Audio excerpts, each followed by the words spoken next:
was born in a very tough town called Lowell, Massachusetts, about 20 minutes away from where Adam was born. And then around 15, moved to Winchester, Mass, which was kind of a hoity-toity town.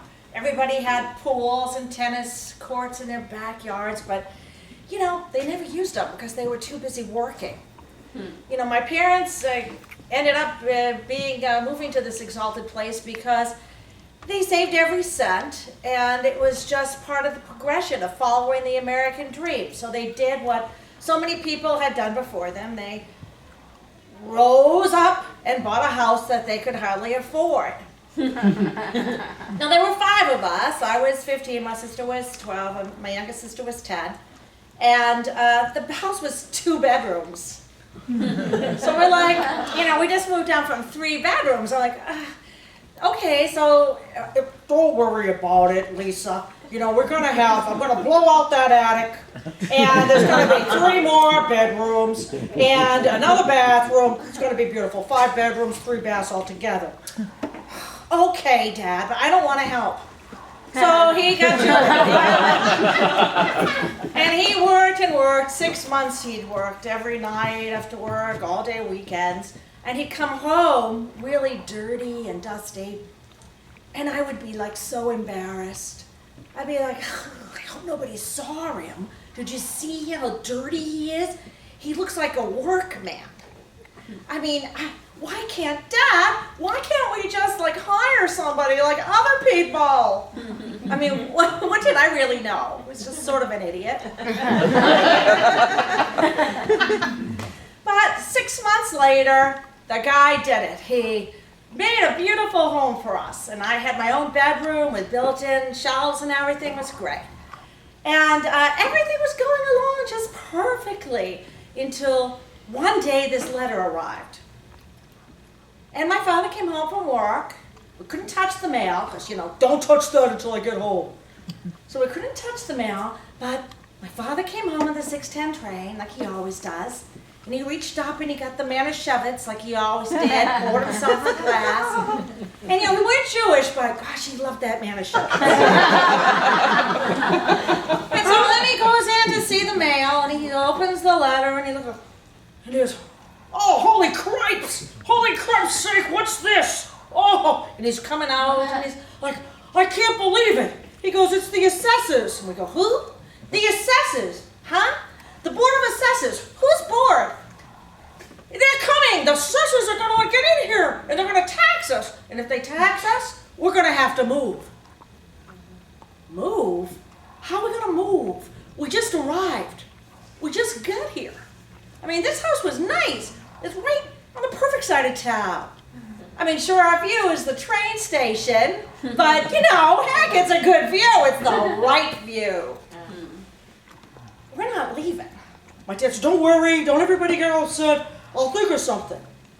So by Saturday, we gathered us together, and he said, you know, if they don't see it, they can't tax it.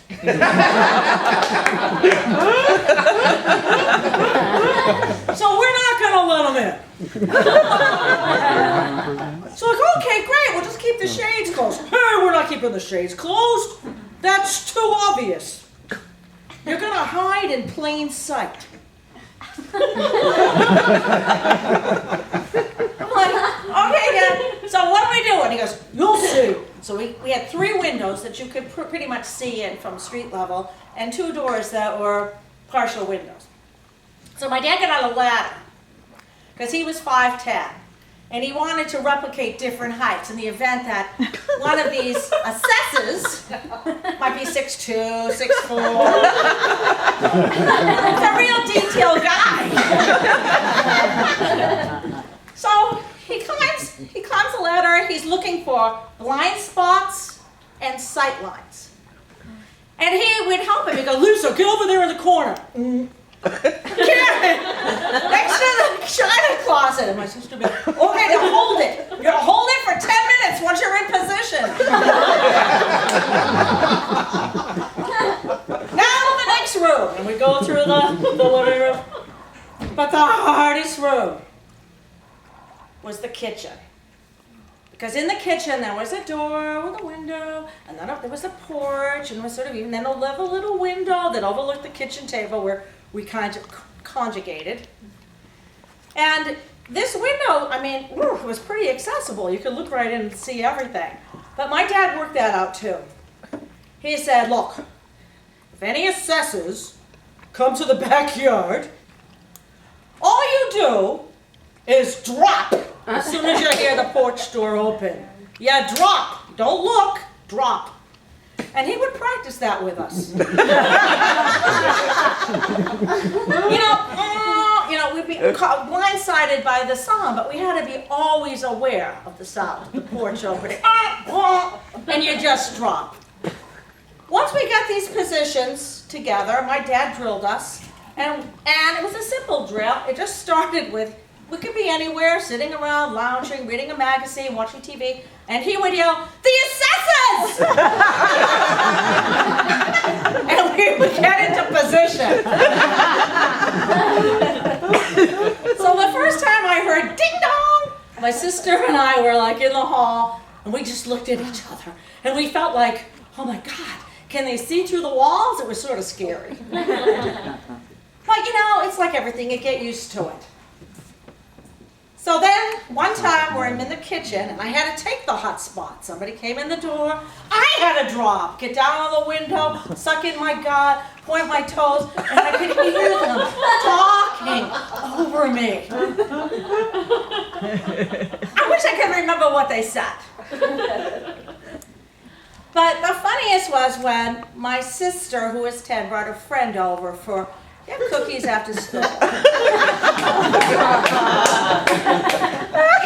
And we were serving Hydrox, which, if you don't know, are the cheaper Oreos. And everyone's sitting around like a normal family night.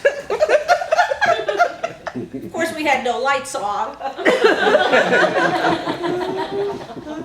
And I'm coming down the hall, and I look out, because we're always looking out when we're walking. We're always aware. And I go, the assessors! And I come running out. My sister drops. She takes the window spot. And I pick this kid up. And I say, come on, get in. We get in the broom closet. And now there's no place for me to go. I'm out of time. So I had to get in too. And sort of like cut a U shape over her.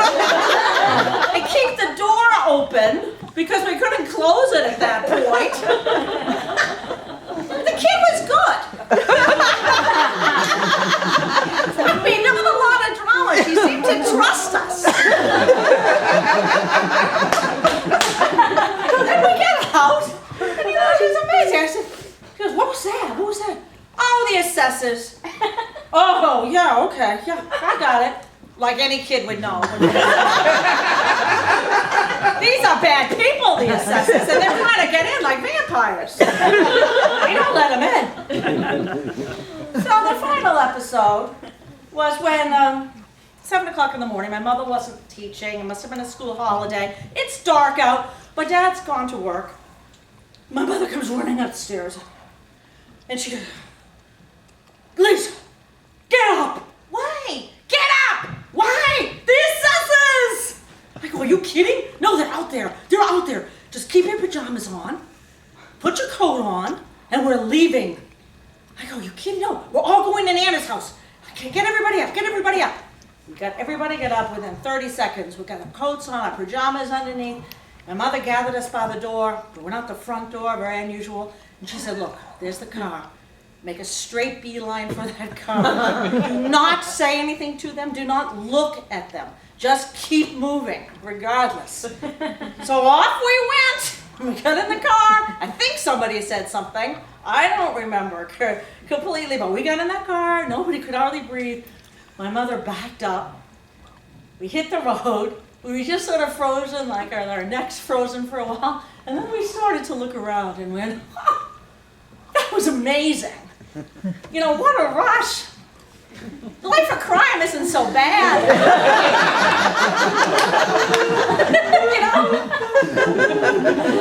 So that was about it for about, I don't know, a few weeks, a month or so.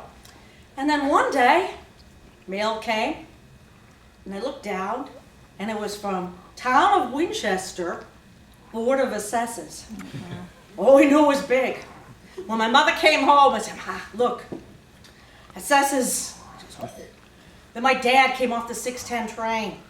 Came and he reached for that Manischewitz, had his drink, went over to the man, put down his drink, opened the letter, and I could see him sort of smile. And he's like, hey, guess what? We only got a small tax increase. We're only being taxed for 2 bedrooms. They don't know we have 5 bedrooms and 3 baths.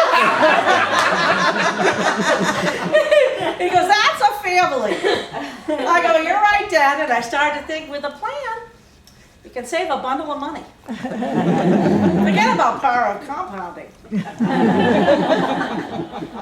So then my dad, in closing, a couple of weeks later, was telling somebody about his experiences now that it wasn't a secret and we won.